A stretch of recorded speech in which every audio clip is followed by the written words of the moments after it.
Aquilo ali foi uma aula e um espetáculo, né? Ronaldinho dentro da área, leva a sair Alguera. Sempre uma alegria muito grande recordar. Ronaldinho, que golaço! Que golaço!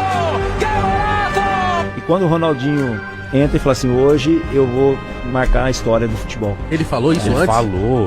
Espectacular, Ronaldinho Gaúcho! O quão mágico tem que ser um jogador para fazer um estádio inteiro se esquecer de uma das maiores rivalidades da história do futebol, para simplesmente reverenciar todo o seu talento e aplaudir de pé um jogador do seu maior rival. Às vezes não temos noção do tamanho do feito que conseguiu Ronaldinho Gaúcho nesse dia. Para alguns, esse feito foi até maior que a bola de ouro que ele iria conquistar dias depois. Nesse vídeo vamos mostrar a história e os bastidores de um dia mágico para o futebol. E independente se você gosta mais do Real Madrid ou do Barcelona, todos concordamos que nesse dia o bruxo realmente marcou a história de um dos maiores clássicos do mundo. A rivalidade entre Real Madrid e Barcelona é uma das mais intensas e antigas do planeta, tida por muitos inclusive como a maior.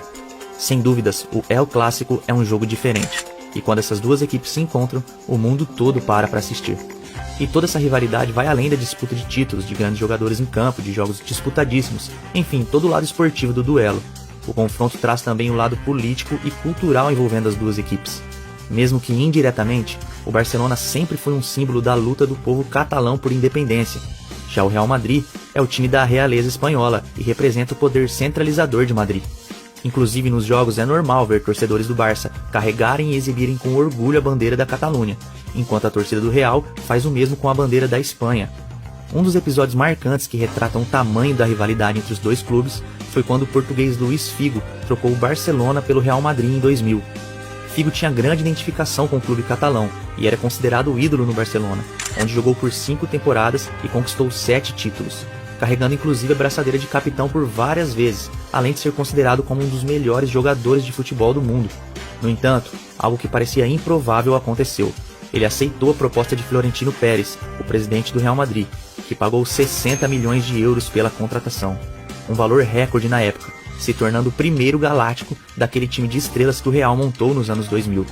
A mudança de Figo para o rival histórico do Barcelona causou uma enorme revolta nos torcedores culés, que se sentiam traídos pelo seu ex-ídolo, e o seu retorno ao Camp Nou, agora como jogador do Real Madrid, foi pra lá de hostil. Eram mais de 100 mil pessoas no estádio, e o craque português foi recebido com uma chuva de vaias, insultos e objetos lançados pela torcida catalã. O barulho no estádio era ensurdecedor. Até hoje acredita-se na Espanha que foi a maior vaia ouvida em um campo de futebol. Em outro confronto, já na temporada de 2002, no momento em que Figo se preparava para bater um escanteio, uma chuva de objetos começa a voar da arquibancada. O jogo é paralisado, e os jogadores do Real tiveram que sair escoltados para o banco de reservas. E algo que ficou marcado nesse dia é que até uma cabeça de porco foi jogada no português nesse momento. Já deu para ter uma noção do tamanho da rivalidade entre esses dois clubes, né? E pensar que um jogador brasileiro, com todo o seu talento, fez tudo isso ficar em segundo plano. Com certeza esse é um El Clássico que ficou para a história. Real Madrid e Barcelona brigavam pela liderança do campeonato espanhol. O jogo marcava o retorno de Ronaldo Fenômeno aos gramados, depois de um tempo afastado por uma lesão no tornozelo. O encontro de Samuel Eto'o com a torcida do Real após ter provocado seu ex-clube durante a comemoração do título da La Liga na temporada anterior. E também o primeiro clássico de um jovem jogador argentino, que vinha da base do Barcelona e era uma grande aposta do time. E ainda havia uma pequena mágoa de Ronaldinho com o técnico brasileiro Vanderlei Luxemburgo, revelada anos depois pelo volante Edmilson em uma entrevista. Quando ainda era técnico da seleção brasileira, Luxemburgo havia declarado durante uma coletiva que tirou Ronaldinho do time titular da seleção, pois o jogador estava fora de forma, alegando que ele tinha perdido mobilidade e que isso estava o atrapalhando, o que causou a revolta do jogador na época. O fato é que Ronaldinho nunca engoliu essa declaração de Luxemburgo e entrou em campo com aquela motivação a mais, visto que agora o técnico brasileiro era o comandante do Real Madrid. Ou seja, ingredientes para ser um grande jogo não faltavam. O Santiago Bernabéu estava lotado. Era incrível a qualidade dessas duas equipes na época. Eram praticamente duas seleções em campo, com grandes estrelas dos dois lados. Porém, uma brilharia muito mais que as outras naquela noite. Com a bola rolando, o jogo já começa muito disputado. Falta de Rafa Marques em Ronaldo com menos de 1 minuto de jogo. E alguns minutos depois, uma cotovelada de Pablo Garcia em Deco deixa o português sangrando. A rivalidade entre as equipes estava à flor da pele. E aos 15 minutos, o primeiro gol da partida foi marcado. Samuel Eto'o. Logo ele, que era alvo das vaias da torcida merengue toda vez que pegava na bola. Messi deu uma arrancada e passou a bola para o centroavante, que dominou na entrada da área e mesmo cercado por adversários, conseguiu girar e chutar no canto. Fim de primeiro tempo, 1-0 Barcelona. O time catalão estava sobrando em campo. E apesar de já estar causando problemas para a defesa merengue, o show de Ronaldinho Gaúcho estava guardado para o segundo tempo do clássico. Aos 13 minutos, depois de um cruzamento errado de Beckham, Deco liga rapidamente Ronaldinho, que recebe ainda atrás no meio-campo e parte para o contra-ataque. Sérgio Ramos tenta parar o brasileiro, que com um lindo drible deixa o espanhol no chão. Nem parecia que estava passando por um dos melhores zagueiros do mundo. Invade a área e com uma ginga de corpo tira totalmente o espanhol Helguera da jogada e bate forte pro gol.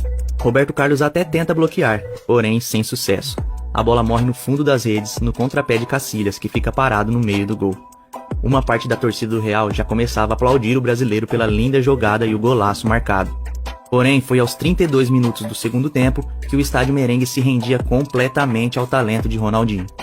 Ele recebe uma bola na intermediária e arranca em direção ao gol.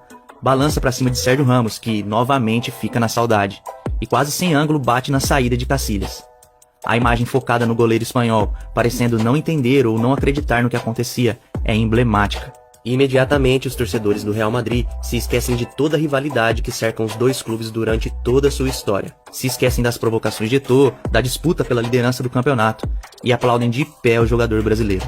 Um fato raro, onde o talento, a magia, a genialidade se sobrepôs até mesmo à paixão dos torcedores por seu próprio clube. Não havia rivalidade que impedisse o reconhecimento ao talento de Ronaldinho. Um gesto para a história, sem dúvida nenhuma, como disse o narrador espanhol que transmitiu o jogo. Gesto para a história, sem dúvida alguma, porque isto nunca havia passado. O jogo termina 3-0 para a equipe catalã, com um show à parte de Ronaldinho. No outro dia, jornais do mundo todo estamparam